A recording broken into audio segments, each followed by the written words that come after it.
Welcome to Casey Elevate's video series.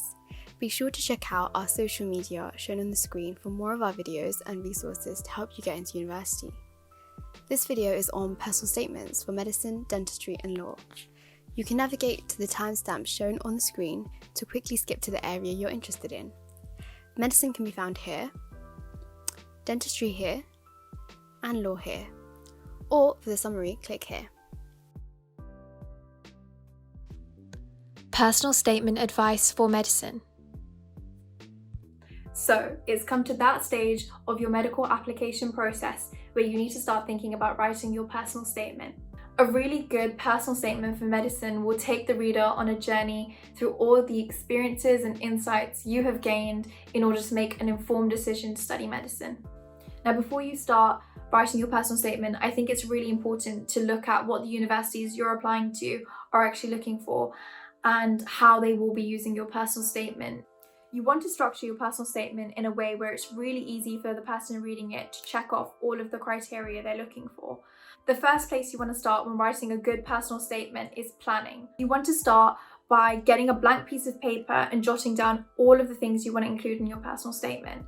And on the side, make a list of all of the qualities you think a good doctor should have, like leadership, organization, empathy, and then start linking all of the things you've done to how you've demonstrated these qualities. When it comes to actually writing your personal statement, a good structure that I advise students to use is the Gibbs reflective cycle. Now, this is actually a tool that we continue to use as medics when we're reflecting on experiences. When you're using the Gibbs reflective cycle, you want to answer each of the following questions. What skills have you identified as important on your work experience? How have you gone and actually developed these skills yourself? And how will this make you a better doctor? So that should make up the main body of your personal statement. But then what about the introduction? I would personally leave the introduction right to the end if you're struggling, just because I think it can be quite challenging to come up with something original straight away, and it might require a bit more thought. Now, it's really important to leave a couple of lines just to talk about your extracurricular activities and mention what you do to relax so you can demonstrate a good work-life balance. Personal statement advice for dentistry. A dentistry personal statement should focus on three main areas: why dentistry, what skills you have that would make you a good dental candidate, and what research you have already conducted on dentistry. So if we start with the first question, why dentistry, you need to specifically know why dentistry. So why not dental nursing? Why not dental hygiene and therapy? Why not medicine? Maybe for you there's one defining moment from work experience that you have done that made you realize that this is the career for you. Or it could be a combination of factors. Maybe it's the patient interaction, maybe it's the work-life balance, maybe it's the scientific background. There's a lot to say, but think about what you specifically enjoy about the career or what attracts you to dentistry. A clear structure is really important in order to show clarity of thought. The way I split my own was introduction, followed by work experience, volunteering, extracurriculars, academics, wider reading, and then finally my conclusion. I actually wrote my introduction and conclusion last because I just found it much easier talking about work experience and volunteering, etc. So if you find that you're comfortable doing it that way, just remember that your personal statement doesn't have to be written in the way that it's going to be read. So then we move on to the second question, which is what skills you have that would make you a good dental applicant. There are a lot of qualities that you can talk about. Probably one of the most important one that I would talk about is communication. That's really, really important. Followed by leadership skills, time management, commitment. The list goes on and it's not exhaustive, but talk about the ones that you think that you are the strongest at.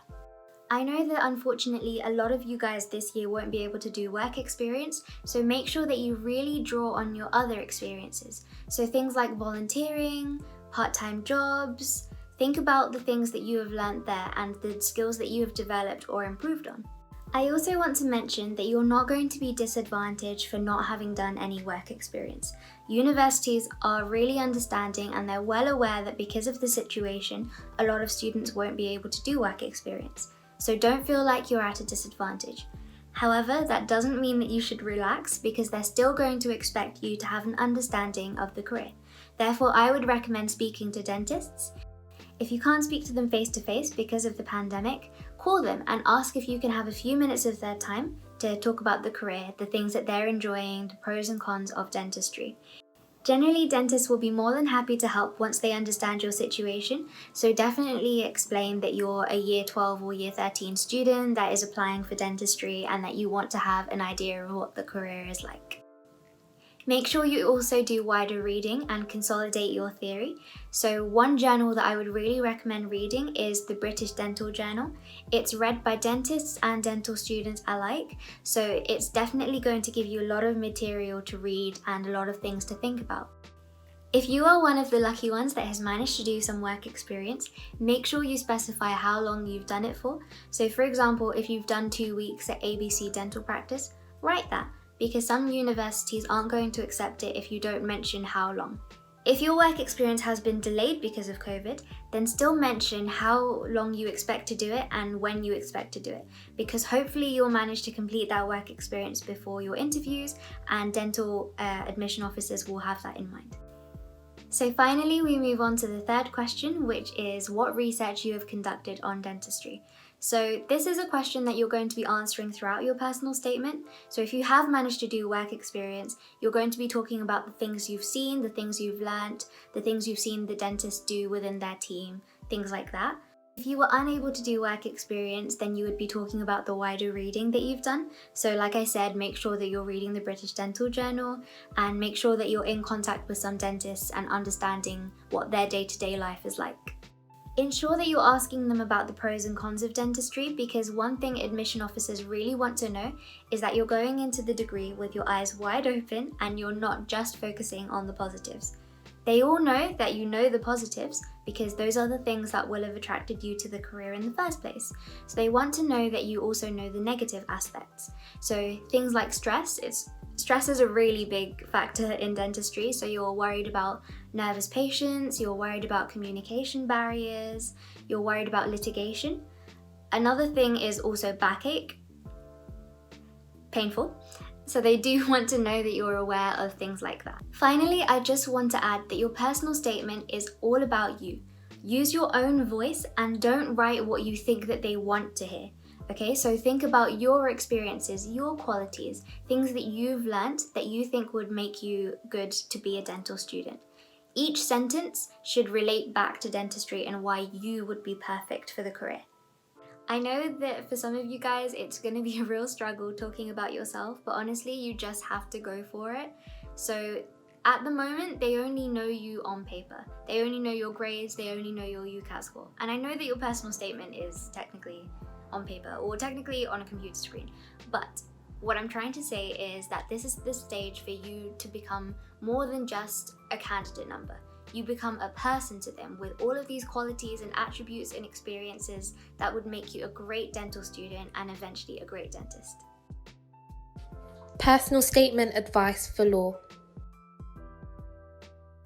So, you want to study law at university. Here are 3 things that you should mention on your law personal statement to make sure that you stand out as a stellar law candidate. Number 1, make sure to have a clear and well-organised structure running throughout your personal statement.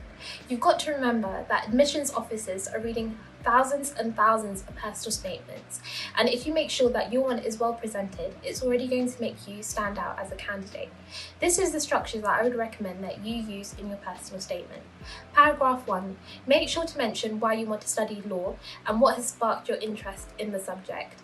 Paragraph 2, mention your A-levels and the skills that they have equipped you with to study law at a higher level. Number 3, make sure to mention any positions of responsibility, extracurriculars and work experience.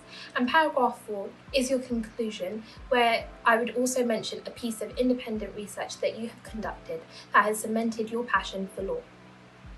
Number 2, make sure to tailor your personal statement to fit law. How would you do this, you may ask? Well, I would talk about each one of my A-level subjects and mention the skills that they have provided me with to study law at university. Remember that law isn't incredibly analytical subject and requires you to break down a piece of legislation. So it would be good if you mention this in your personal statement. For example, if you studied English or history, you can mention how you have to dig deep into academic content and provide an opinion on it. Alternatively, if you studied a STEM subject, such as maths or science, you could talk about how you have to interpret data, which allows you to track trends and patterns. This follows a similar process to legislation, which follows precedent when studying law. Number 3, make sure to include a piece of independent research. This is such a crucial piece of advice, and I believe it should be included in every single personal statement. If you go out and beyond and conduct a piece of independent research regarding your field of study, it will demonstrate to admissions officers that you actually care and have a genuine interest in your subject. For example, you could talk about Roe versus Wade, which was a case in 1970s America that altered abortion laws. You could talk about the impact it had on the Republic of Ireland regarding similar legislation. Or you could talk about the consequences of war tribunals, such as the Nuremberg trials or the International Criminal Tribunal in Rwanda. Whatever you choose to do, make sure it's something that you actually care about and have a passion for. Good luck. Reflection and summary. For some personal statement advice in general, you should be conducting some independent research into the field that you're applying for. This could be through work experience or reading books or conducting projects that give you a more practical sense of what the field entails. When discussing this in your personal statement, it's really important that you focus on one particular instance or idea that really interests you and to focus upon it, and then to make a reflection on this and how it may have changed your view of the subject in general. For example, if you had a work experience in a hospital, you could talk about a particular interaction that you had which broadened your idea of what medicine entails. Or if you're reading a book and you were presented with new ideas, you could say that your idea of law and the way it's presented in British society was much different to how you initially thought it was. In essence, you want to show the admissions officers that you're practically engaged with the subject that you're applying for and that you'd be motivated to study at a degree level. It's also important that you don't reach out to students or professionals who are offering paid services to check your personal statement. These can be pretty extortionate, and there are many people like us who are willing to do that for free. So if you find yourself in a position where you need an extra set of eyes to scrutinize your personal statement, just reach out to us at KCElevate_ or at KCLBSOC on Instagram, and we'd be more than happy to help. You should know your personal statement inside out, because at interviews, you may be asked about any part of your personal statement. So it's important that you have a good grip of what you've mentioned and you're able to elaborate on it if need be. It's also important that you don't embellish or lie, because then they'll be likely to catch you out. Thanks for watching our video. We hope you learned a lot about how to write the perfect personal statement. Please help us to reach more people by sharing with your friends, following or subscribing, and commenting what you'd like to see more of. The rest of our KCElevate video series can be found on our YouTube and IGTV pages. We wish you the best of luck with your university application.